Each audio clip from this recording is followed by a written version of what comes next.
মাধ্যমিক 2026 সালে 5 নম্বরের যে প্রশ্নগুলি ইম্পর্টেন্ট সেগুলি দুটি পার্টে বিভক্ত।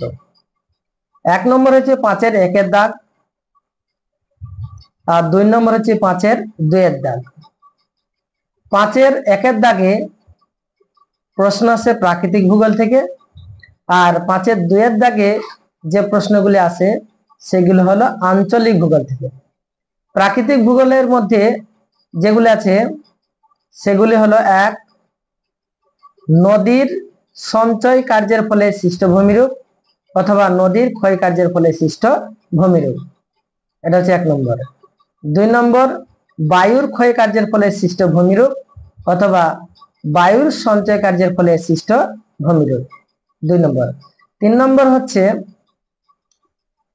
শুষ্ক অঞ্চলে বায়ু ও জলধারা মিলিত সঞ্চয় কার্যের ফলে সৃষ্ট ভূমিরূপ। আর 4 নম্বর হচ্ছে হিমবাহ ও জলধারা মিলিত সঞ্চয় কার্যের ফলে সৃষ্ট ভূমিরূপ। এগুলি হলো প্রথম অধ্যায় থেকে। দ্বিতীয় অধ্যায় থেকে হলো বায়ুর উষ্ণতা তারতম্যের কারণ, 1 নম্বর। 2 নম্বর, বিশ্ব উষ্ণায়নের প্রভাব, ভেরি ভেরি ইম্পর্টেন্ট। তারপরে নিয়ত বায়ু প্রবাহের বিবরণ দাও, সংক্ষেপে বিবরণ দাও, এটা ভেরি ভেরি ইম্পর্টেন্ট।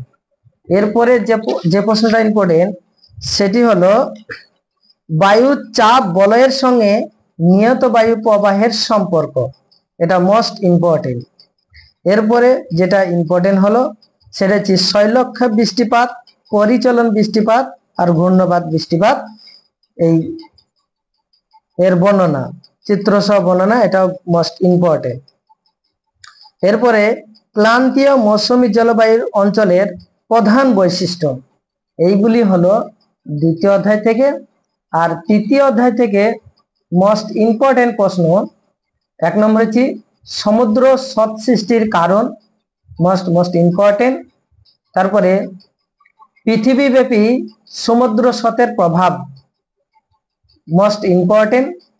তারপরে জোয়ার ভাটার সুফল ও কুফল বা জোয়ার ভাটার ফলাফল, এই প্রশ্নগুলি করলেই মাধ্যমিক 2026 সালে 100% গ্যারেন্টি কমন আসবেই।